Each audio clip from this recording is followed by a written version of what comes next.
dumating na yung 5 Fazio sa shop, no? O, dito agad na si Shell. Ayun lang, pinagasolina lang agad natin. Saya? Okay lang, ang bagal. Ang bagal. Ang bagal? Mas mabilis pa yung bike ni Adrian. Oh, seryoso ba? Bakit di mo lang pinipiga? Hindi, piniga ko dyan eh. Yun na yun. Ah, yun na yun. Natatakot na. Yun na rin? So, si Strict. The Strict! Tapos si M-Flix, no? Si M-Flix, oh. M-Flix, full tank ka din? Full tank? Premium! Premium! 240 daw sa kanya. Sabi ko, bakit 280 akin? Puta, lamang-lamang pa yun sa kanya. Ayos. Parang gusto ko hiramin muna isa ron. Sama lang kami, Ron to. Ano lang kami, support. Support lang kami, support. Camera car kami, Tara. Bumili sila ng motor. Diba, nung last week, nasa Caloocan kami. Ganun kabilis mag-decision tong mga to. Naisipan lang nilang bumili ng motor. Gusto daw nila mag-motor. Ayun, kinabukasan, nagpunta kaming Caloocan. Umorder ng 5 pirasong Fazio.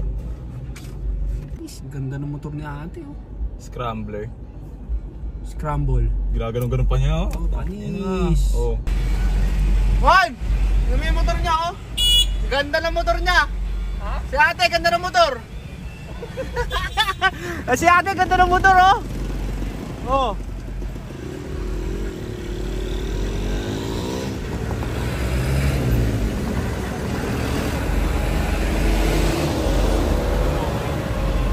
Yung pala yung advantage ng Strict, no? Na nakamotor, no? Hindi mo sila makikita pag nakasingit na. Oo, pag singit nila dito, nawala eh. Hindi natin nakita, so hintayin na natin makabalik dito sa shop. Tanong na lang natin kung nasan sila. May truck lang na gumanon eh. Hindi ko na nakita. Nawala na eh, no? Bad trip. So advantage siya nakamotor. Kayang sumingit ng sumingit.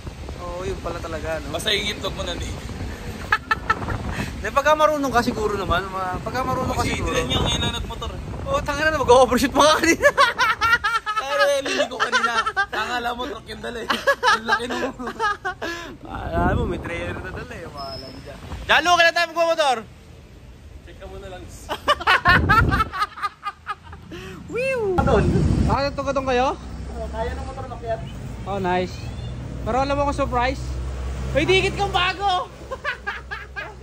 At kita ko ulit. Bakit? Diyan naka-park sa labas. Dami nila, sila ulit. Kumusta? Hindi pinapasok? Hindi pa makikipasok? Hindi. Ano? Nakamote na ako tol. Motor pala, pag bitaw mo yung manibela, umaabante. Pag pababa yung kalsada. Ah, ganun? Okay lang tayo magmamotor, Strict. Kaya tayo magmamotor? Never. Nauna na ako tol. Ano okay din ng motor? Ang dami nakikita. Mag-support vehicle na lang. Oh, marami nakikita, no? Kasi yung bagal mo lang eh. Lalo, pigiga ako. Wala talaga? Ha? 125. Wala talaga? Wala. Saan na-jeep? Di ko maunahan eh. Bad trip lang pag natapat ka sa smoke belcher. Oo, salub-salub. Salo mo lahat. Oo. Ay na parang nag-flashback, Pinoy Yakitori.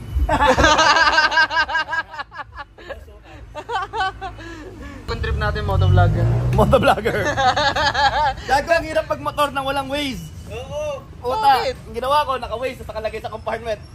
Turn, ilan? At di kailangan mo na bumili ng mount. Oo. Kasi yung mount, diba, takaw-nakaw yung gano'n? Ewan ko, baka hindi naman.